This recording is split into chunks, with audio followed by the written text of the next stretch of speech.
Part 1, The Ambassadors of Chaos. Stardate, 3127.8. Location, Galactic Peace Station Theta Orionis. Sector, Neutral Zone Alpha. The Galactic Council had made many questionable decisions over the eons, letting the Authari colonize a black hole, legalizing recreational gravity warping, and appointing a talking fungus as Minister of Defense. But nothing came close to the utter catastrophe of inviting humans to the Interstellar Cultural Exchange Program. At precisely 0700 Galactic Standard Time, the docking clamps released with a metallic sigh. The ship that emerged was neither sleek nor imposing. It resembled an upside-down teapot, had graffiti that read, "Your MOM parked here," in 7 languages, and emitted a faint musical jingle that suspiciously sounded like the Earth anthem, "Stayin' Alive." Aboard the ship, 3 humans, hand-picked from Earth's finest, and by finest, the selection board really meant whoever answered the recruitment email first, were preparing for disembarkation. "Okay, team," said Captain Janine Baxter, adjusting her patched-up flight suit and chewing gum like it was a power move. "First contact briefing, don't lick anything that glows, don't challenge anyone to a duel unless it's legally binding, and for the love of Newton, try not to start a religious movement again, Tom." "I was misquoted," said Tom, the team's linguist/inadvertent messiah, while trying to zip up his hoodie with one hand and juggle a coffee in the other. "And technically, they were already halfway to worshipping hot sauce before I got there." "Your sermon was titled Capsaicin, the Pain That Unites," Janine said, deadpan. "You weren't there." "It was beautiful."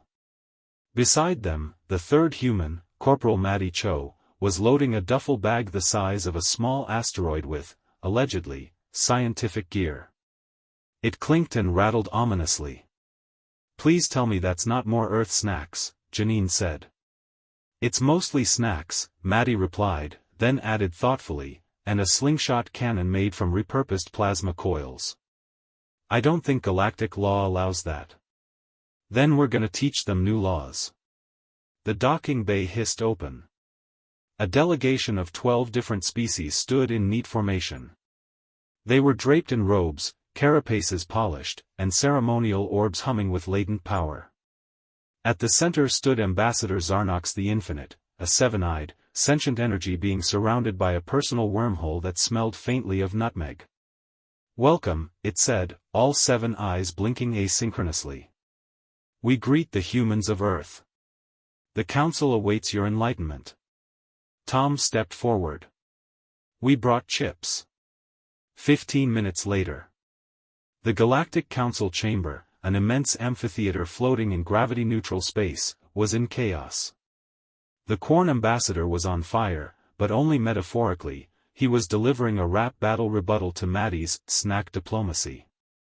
The Vor delegation was in tears, literal saline tears, after trying jalapeno cheese puffs. And the Glorby elder had declared Earth's sitcoms a spiritual awakening. "I don't understand," Ambassador Zarnox murmured to his aide.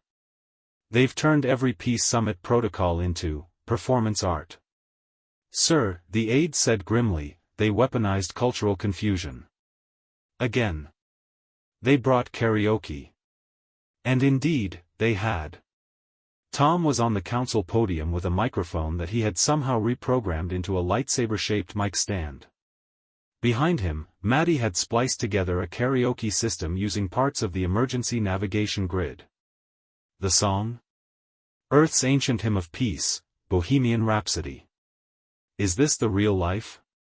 Tom crooned, and 12 species who had once warred for millennia paused, to listen. Janine watched from the side, pinching the bridge of her nose. "Why does this always happen?" "Because we're from Earth," Matty said proudly. "We don't just survive the universe, we confuse it into submission." Part 2: Snack Diplomacy and the Dance of Doom. The council chamber was a battlefield, though not in the traditional sense. No weapons were drawn, no laser fire exchanged. Instead, there were tortilla chips. Alien dignitaries ducked as a stray nacho frisbee zinged through the air, embedding itself in the mane of a stunned feline envoy from the Zaxari clade.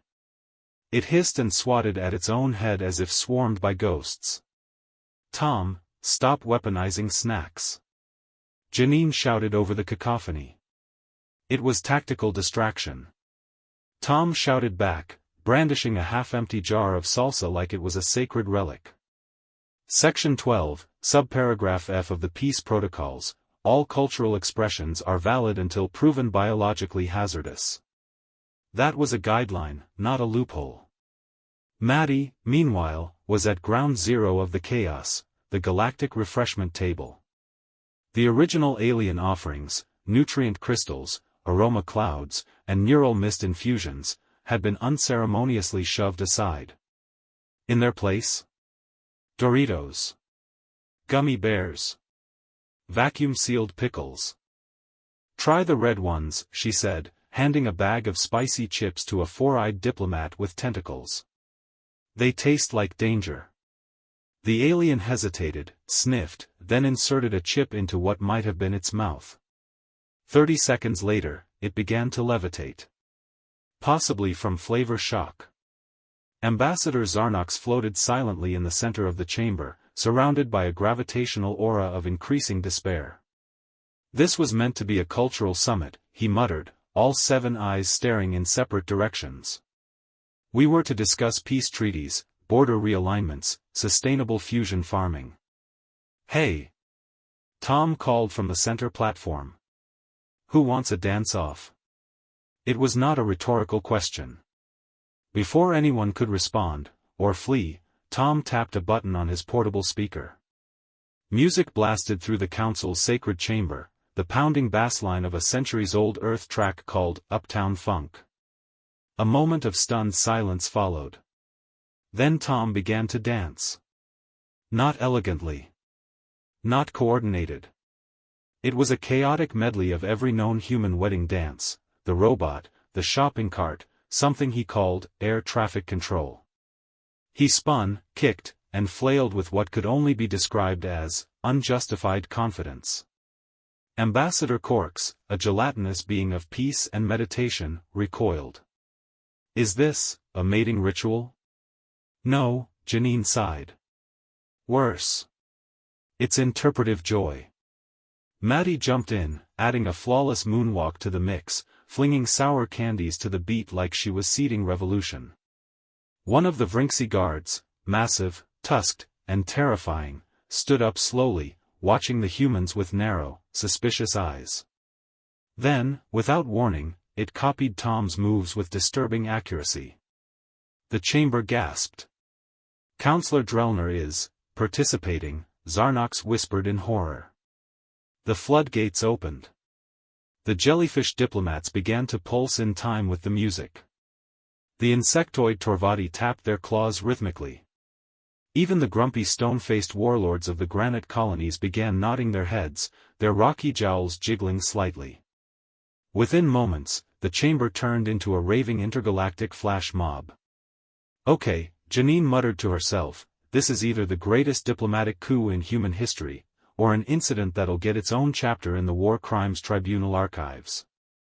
Across the room, Maddie stood on a chair holding a can of whipped cream like a trophy. "Snack diplomacy works," she crowed. "Suck it, Geneva Convention." Then the lights dimmed. The music stopped. And an ominous sound filled the air, like a black hole clearing its throat.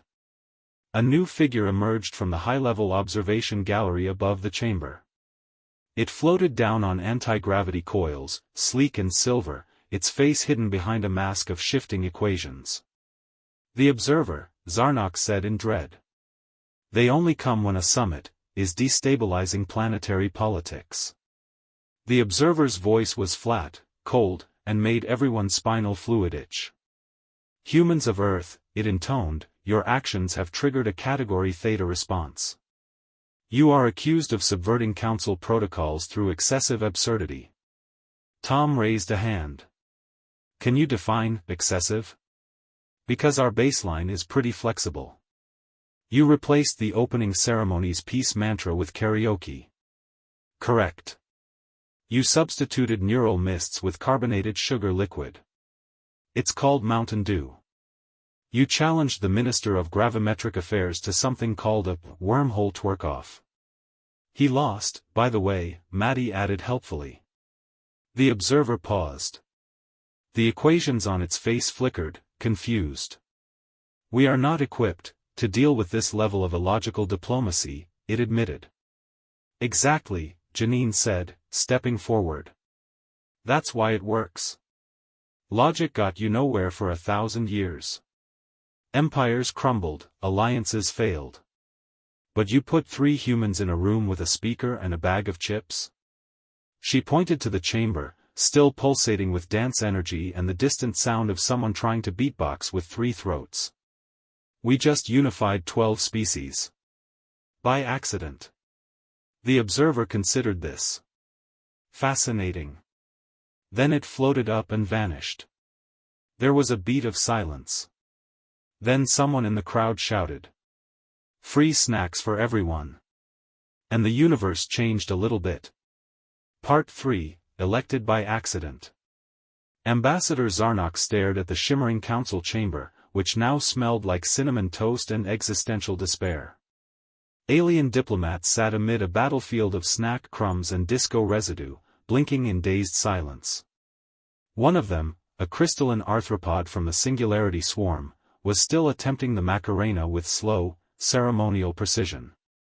And in the middle of it all, 3 humans stood smiling. I regret everything, Zarnox muttered. The observer floated above the chaos, its faceless mask flickering with equations. It had not spoken in 7 minutes, which was roughly 6.5 minutes longer than it had ever remained silent in its recorded history. Are we expelled? Janine finally asked. No, the observer replied. Its voice echoed like a calculator muttering through a cathedral. You are nominated. Tom blinked. Like, for an award? Are we getting a medal? Because I have a special shelf on the ship. You are nominated, the observer repeated, for seats on the Galactic Council. Silence. Then Maddie burst into laughter. Oh, that's a good one. You almost got me. You should see your, well, not face. Mask? Aura? This is not a jest, said Zarnox, who looked as if he had just been rebooted mid-thought. Under subclause 88 Zeta, any diplomatic delegation that successfully prevents conflict between 5 or more member species during a cultural event is eligible for temporary council representation. You're kidding, Janine muttered. They are not, said the granite warlord from the Trunder cluster. He was still holding a lollipop like a relic. We haven't danced in centuries. I feel lighter. Tom gave him a thumbs up. Dude, wait until you try marshmallows. Within moments, the chamber exploded into murmurs, beeps, and telepathic voting. Votes flickered into existence, displayed as holograms above each delegate. One by one, alien hands, tendrils, and bioluminescent signals went up. Tom turned to Maddie. What's happening? Did we just win an election we didn't enter? She shrugged. At this point, I'm not even surprised. Democracy's weird in space. 2 hours later. Galactic Council Lounge, VIP Wing. The humans had been upgraded from cultural observers to diplomatic equals. They now had lanyards. Tom was using his to fish snacks out of a vending sphere. Janine sat at the sleek conference table, reading the official handbook titled Welcome, Newly Inducted Members of the Galactic Council. So you've accidentally been elected. I don't get it, she said. We violated 15 treaties, started a dance-off, and handed out nachos to sentient gas clouds. How are we not in jail? Maddie was lounging across several anti-grav chairs, tossing candies into a floating bowl. Because, Janine, we accidentally did something no species has done in centuries, we got them to agree on something. By triggering a sugar high and group choreography. Exactly. That's soft power, baby. A chiming noise interrupted them. The wall display activated, revealing a new figure. Tall. statuesque. Metallic robe. Eyebrows so arched they could pick up satellite signals. "Greetings," said the figure. "I am Counselor Vrel ZYX, High Representative of the Procedural Integrity League." Janine groaned. "That already sounds like the worst department." Vrel ZYX continued. "We have reviewed your ascension. It is highly irregular. We demand a review of your qualifications." Maddie stood. "Our resume includes surviving 8 extinction-level events, inventing breakfast burritos, and weaponizing interpretive dance. Also," Tom added, "we have sarcasm." Counselor Vrel ZYX's eyes narrowed. "You mock us?" No, Tom said. "We mock everything. It's a cultural coping mechanism." "There will be a trial," Vrel ZYX snapped. "A challenge of intellect and diplomacy. To prove your worthiness." Maddie leaned forward. "Trial by combat? Trial by logic?" Tom raised a hand. "Can we have snacks?" Vrel ZYX vanished without answering. Trial of worthiness, the logic arena. The logic arena was a massive chamber made entirely of transparent crystal, hovering in 0G above a nebula that looked suspiciously like a cat giving side-eye. Floating in the center were 3 challenges: the puzzle of infinite variance, the labyrinth of bureaucratic truth, and the orb of inescapable redundancy. "This place gives me hives," Janine muttered, reading the first riddle aloud. "A paradox of motion that unravels only through contradiction. This is a Xeno trap." Tom was already poking the puzzle sphere. "If it wants contradiction, I'll just answer with human Twitter threads." Maddie was climbing the bureaucratic labyrinth like a jungle gym, shouting down, "I found the form. It's under the form that explains the form about explaining the form." Janine watched in disbelief as the orb of redundancy looped its instructions endlessly. "Please enter the correct access code to access the code required for accessing the access code to access the." Tom walked up to it and said, "Control-Alt-Delete." The orb blinked, and shut down. A stunned silence followed. Counselor Vrel ZYX's hologram flickered into view. What did you?" "We rebooted the logic loop," Janine said flatly. "It's how we fix vending machines." "You're not diplomats," the counselor shouted. "You're not even professionals." Tom gave him a cheerful grin. "We're from Earth. We don't need to be." Part 4, The Meme Crisis of 3128. Galactic Council Hall, Sublevel Omega, 3. 3 days after the trial of worthiness. Janine stared at the official datapad in her hands like it had personally insulted her lineage. "You've got to be kidding me," she said. "Nope," said Maddie, upside down in an anti-grav recliner, scrolling through a galactic news feed. "It's trending on 6 systems. You're on a commemorative mug." "What kind of mug?" "Heat sensitive. Your face appears when the beverage hits 65 degrees. Janine turned to Tom, who was busy adjusting a projection on the main screen, something titled Earth Concepts, A Beginner's Guide to Weaponized Humor. "Tom," she said slowly. "Why is my photo tagged the Bureaucracy Slayer?" "Because you solved the form maze in under 3 minutes, he replied without looking up. "The average record was 6 years. Janine sighed and dropped into the chair beside him. "We need to dial it back. They're starting to think we're demigods." "We're not." "Tom." Okay. He tapped the projector. "But can I just show you this meme circulating on the Vortex net? It's us walking out of the arena, but with sunglasses added and the caption, 'Humans. We don't do logic. We do results.'" Maddie snorted. "That's actually not bad." Elsewhere on the station, unknown location. In a dimly lit chamber filled with mist and slowly pulsing light crystals, a dozen shadowy figures stood in a circle. Some floated. Others dripped. One vibrated menacingly. They were the Galactic Traditionalist Alliance.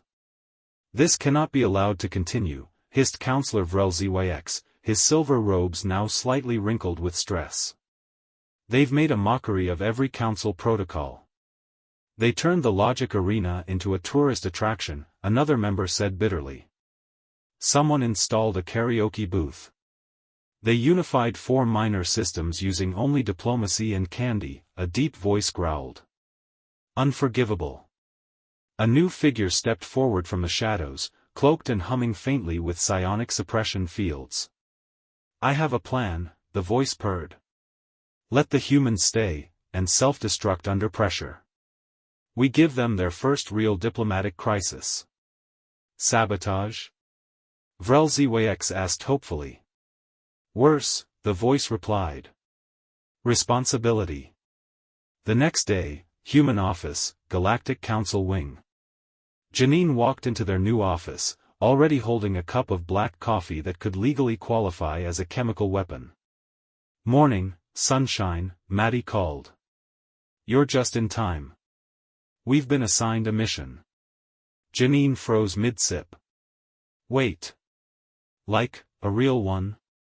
Tom nodded, spinning around in his chair with a manic grin. "Crisis negotiation. Between the Speranthi Brood Collective and the United Hive of Trilix. Historical enemies. Lots of legs." Maddie added, "They're fighting over a moon full of exploding pollen." Janine blinked. "Exploding, pollen. Bioluminescent," Tom added helpfully. "And," Maddie continued, "they've both agreed to have us mediate because, quote, only humans are unpredictable enough to be neutral." Janine sat down. "We're doomed." 5 hours later, neutral zone pollen moon, floor axis. The negotiation tent smelled like someone had overcooked a flower shop and left the fan on. On one side, the Speranthi, towering, mantis-like, and prone to hissing in 7 languages. On the other, the Trilix, fuzzy, bee-like creatures the size of hover cycles, currently vibrating in irritation. Janine tried to speak, but the translator was struggling. "The Trilix queen just said your scent offends the ancestors," Maddie muttered, checking her tablet. "And the Speranthi diplomat just challenged me to a dance duel," Tom said with awe. "Why is that always your solution?" Janine whispered. "It keeps working." Before things could escalate into interpretive genocide, Maddie stood and opened a large crate. She pulled out, "Snack diplomacy." "We've brought offerings," she said, handing out small containers filled with Earth foods. "These are known as pop rocks. They explode in your mouth. It's a bonding thing." The aliens hesitated. Then tasted. Then everything changed. The Trilix let out a harmonic buzz that translated to, "Zizis is delightful." The Speranthi diplomat clicked once, then repeated, "We shall speak more," with fizz. Janine slumped. "I cannot believe this is working again." Later that night, back on station. The humans sat around a glowing table, feet up, snack wrappers everywhere. Another successful negotiation in the books. "We did good," Tom said, raising a cup of alien root soda. "Peace, prosperity, and pop rocks. I give it 3 days before someone tries to weaponize them," Janine said. As if summoned by prophecy, her datapad beeped. "New message," she muttered. Her face fell. "Oh no." "What?" Maddie asked. "It's a galactic-wide comms notice." Janine turned the screen around. The headline read, "Humans proposed for chair of the council. Voting to begin at dawn." Tom leaned back, grinning. "So, when do we start building our throne?" Janine drained the rest of her coffee. "Right after I burn down the internet." Part 5, The Coronation Protocol. Galactic Council Grand Hall, 4 hours before dawn. "I can't believe this is happening," Janine muttered as she adjusted the ceremonial cape someone had draped over her shoulders. It shimmered with shifting microprojectors and kept auto-adjusting to inspire awe. Mostly, it just itched. "Believe it," Maddie said, adjusting her own cape. "We're about to be crowned chairs of the Galactic Council. You know, the governing body for 100 species, 3 sentient gas clouds, and that one planet made entirely of worms." Janine sighed. "We were supposed to be on a 2-week cultural exchange." 2 weeks. I packed 3 pairs of socks. Tom poked his head into the prep chamber, grinning. "Hey, just found out they've replaced the national anthem with a remixed version of our karaoke session from the arena." Maddie snorted. "Let me guess, Bohemian Rhapsody, Galactic Remix? With alien backup vocals and a theremin solo." Janine rubbed her temples. "Please tell me someone at least double-checked the coronation protocol." "Oh, you mean the traditional ceremony designed by the ancient Vortari?" Tom asked. "Yeah, turns out it involves sacred fog, synchronized levitation, and a symbolic trial of entanglement, which I think means being wrapped in living vines while chanting planetary tax law." "Is it too late to fake a solar flare?" "Yes," Maddie said. "But I smuggled in some pop rocks, if that helps." 1 hour before ceremony. In the upper chambers, Councillor Vrelzyx paced like a trapped particle. "They must not be allowed to ascend," he hissed to the other traditionalists. "They've infected our procedures with improvisation and irreverence." "Worse," grumbled the ambassador from the law-bound continuum, "they're popular. My homeworld is selling human-style headbands and calling them diplomacy enhancers." A shadow stepped forward from the darkness. The same cloaked figure from earlier. "Then it is time for contingency plan Delta Eclipse." Vrelzyx narrowed his gaze. "That's classified. That protocol was deemed unethical." "Unethical," said the figure, "is letting humans run the galaxy like a food court." Vrelzyx hesitated. Then nodded once. The plan was simple. Elegant. And absolutely doomed to backfire. Grand Chamber, coronation begins. The hall was breathtaking, floating crystal rings rotated above the dais, emitting soft harmonies. Delegates filled the viewing tiers. The cat-shaped nebula glowed faintly through the transparent dome above, winking like it was in on the joke. Janine, Tom, and Maddie stood in position, flanked by levitating ceremonial orbs. A robed master of ceremony floated forward and began to chant in 32 languages simultaneously. Tom leaned over to Janine. "I just realized something." "What?" "I never graduated from college." Before Janine could respond, the lights dimmed. The floating orbs lit up, and vines unfurled from the floor. The trial of entanglement had begun. Maddie immediately elbowed one vine that tried to touch her bag. "Not the snacks, buddy." They were lifted gently into the air, cloaked in sacred mist, as a choir of various species began to harmonize. For a moment, against all odds, the ceremony was going perfectly. Until the sabotage kicked in. Elsewhere, Command Hub, behind the curtain. The cloaked saboteur pressed a sequence into the override panel. Initiating protocol, simulation override. The sacred ceremony mist shimmered, and then shifted. Suddenly, the peaceful, meditative background was replaced by a holographic recreation of Times Square, New York. Alien delegates gasped. A giant, floating advertisement declared, "You wouldn't download a diplomat." "Whoops," Tom said from midair, now hovering above a virtual hot dog stand. "This isn't a sacred vision," cried Vrelzyx from the delegation box. "This is a human city." The audience erupted in overlapping emotional feedback. Then, something miraculous happened. The singing didn't stop. The delegates kept watching. Enthralled. Curious. The sacred vines, confused by conflicting commands, now gently spun the trio like rotisserie chickens. "Okay," Janine whispered, we roll with it. Adapt. Smile. Say something wise. Tom raised one hand and boomed, "This is the truth of humanity, chaos, flavor, and unrequested jazz." Maddie added, "And we have snacks." A dozen species began clapping. The jellyfish delegates turned purple, apparently a sign of approval. 10 minutes later, coronation complete. The vines lowered them gently. The holographic Times Square faded, replaced by the council's official seal. The master of ceremony looked dazed but nodded. "By the will of the council, the humans are now chairs." Tom bowed. Janine did not. Maddie fist-pumped. In the gallery, Vrelziewex fainted. Backstage.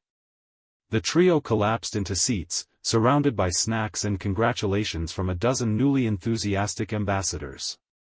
Tom raised a drink. "To our reign.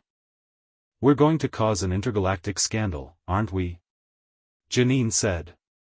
"Probably," Maddie grinned. "But we'll do it together." A soft ping echoed through the room. Janine checked the screen. Her face paled. "It's a message from Earth," she said. Tom and Maddie leaned in. "Urgent, please confirm if Earth is now in charge of galactic policy. The media wants to know what our new space tax rates are. Also, the president has no idea what to wear to the peace parade." Tom sipped his soda. And thus, it begins. Part 6, First Contact, Second Thoughts. Galactic Council Command Wing, 3 days into the human chair era. Janine stared at the enormous agenda board glowing in the center of the new council strategy room. Her coffee had gone cold. Again. "It's real," she muttered. "Yeah," Maddie said, balancing a sandwich and a tablet simultaneously. "And we're expected to oversee a first contact mission today." "With whom?" "The Phthalaxi." Tom looked up from the absurdly oversized chair they now shared as triune representatives, and squinted. "Wait. Aren't they the species with no known language, visible bodies, or measurable biology?" "Yep," said Maddie cheerfully. "Apparently, they live in harmonic entanglements." "What does that even mean?" "Vibrations. Music. Emotion. They communicate by resonance." Janine sighed. "So we're sending us, the people who unified a galactic alliance through snack diplomacy and interpretive dance, into contact with a species that literally speaks in vibes?" "Basically," said Maddie. "We're the only ones weird enough to have a shot." Location, Contact Dome Theta 0. Event, First Diplomatic Encounter with the Phthalaxi. Ceremonial dress code, resonance appropriate, undefined. The humans were issued official ambassador uniforms. They politely declined. Instead, Tom wore a hoodie embroidered with glowing musical notes. Janine settled into her patched flight suit, now with added glitter, for resonance, and Maddie strapped speakers to her boots. The contact dome was soundproofed, lined with crystalline plates that pulsed softly in blues and greens. A delegation of aliens, scientists, and one telepathic jellyfish hovered nearby behind a soundproof field, watching anxiously. Then, the air changed. Music. Not like anything they'd heard, no melody, no rhythm. Just layers of warm, vibrating tones that shimmered through their bones like sunlight made of sound. A ripple moved across the dome's surface. The Phthalaxi had arrived. Maddie instinctively tapped a button on her boots. Bass dropped. Alien resonance met Earth subwoofer. The entire dome trembled. Janine stumbled forward. "Introduce yourselves." "Formally." Tom stepped up confidently, hands raised like he was greeting a stadium crowd. "Hi. We're humans. We come in peace, snacks, and rhythm." A new wave of harmonic sound hit them, so intense it knocked over one of the observing scientists. Janine braced herself, heart pounding. "I think they're responding." The resonance shifted, fluctuated, then began to mimic Earth sounds. First came a subtle echo of Tom's voice. Then, a slow, haunting hum that sounded suspiciously like the Macarena. "Oh no," Janine muttered. "Oh yes," said Maddie, already loading her music playlist. "Don't you dare." Too late. She hit play. Earth pop music met interdimensional resonance. The dome flashed. Crystals rippled. The Thalaxi didn't just mimic, they joined in. The sound evolved. Layers of alien tones harmonized with the beat. Lights pulsed. The floor became a vibration field. It was no longer a contact ceremony. It was a rave. 30 minutes later. Galactic Observation Suite. Ambassador Zarnox floated beside Vrel ZYX, both watching the dance-fueled diplomatic disaster unfold with steadily increasing horror. "They've turned it into a concert," Zarnox whispered. "A sacred first contact moment," Vrel ZYX seethed, "and they brought dubstep." The Thalaxi, visible now as flowing waves of light suspended in resonance, pulsed joyfully in sync with Maddie's boots. Tom and Janine attempted to maintain some dignity by waving politely between beats. They failed. The official council broadcast was live. The views had already passed 1.7 billion. After the music stopped. Back in their diplomatic transport, the trio slumped into their seats. Glowing resonance dust still shimmered around their shoulders. "That was something," Janine said. "We just made peaceful contact with an energy-based civilization through dance music," Maddie said. "I'd call that a win." Tom checked his tablet. Guys. We've been invited to speak at the annual Intergalactic First Contact Symposium. They want us to give a keynote?" Janine asked. "No," he said. "They want a performance." Part 7, Chairborne Legends. 1 month later, Intergalactic First Contact Symposium, Planet Concordia. A vast amphitheater stretched before them, tiered seating filled with dignitaries, floating envoys, glowing creatures, and at least one sentient mushroom colony wearing earbuds. The council banner flapped above a floating stage. The humans stood backstage in matching jackets. On the back, in glowing letters, Galactic Council, Earth Division. Below that, First Contact Through Funk. Janine took a deep breath. "Remind me how this isn't a disaster again?" "Because we're now considered pioneers in harmonic diplomacy," Maddie replied, stretching. Her boots, as always, pulsed faintly with bass. "And we've been booked as the main event." Tom peeked out at the crowd. "Is that the High Chancellor of the Worm Planet holding glow sticks?" "Yes," Janine muttered. "And she's seated next to a floating jellyfish ambassador, wearing a tank top that says, 'Drop the bass.'" "We've broken the galaxy," Maddie said proudly. Tom cracked his knuckles. "Let's finish the job." On stage, 5 minutes later. A hush fell across the auditorium as the trio stepped into the light. Janine adjusted her mic. "Thank you all for having us. When we came to this Galaxy Summit, we didn't expect to lead it. We expected awkward small talk and maybe a fruit platter." Chuckles rippled through the crowd. A diplomat from the Quartz Collective snapped a holographic selfie. "But somehow," she continued, "in between peace talks and snack diplomacy, we became a symbol of something, weirdly unifying." Tom stepped forward. "So tonight, we don't offer lectures. We offer resonance. This is our keynote." Behind him, Maddie hit a switch. The stage floor lit up. Lights flared.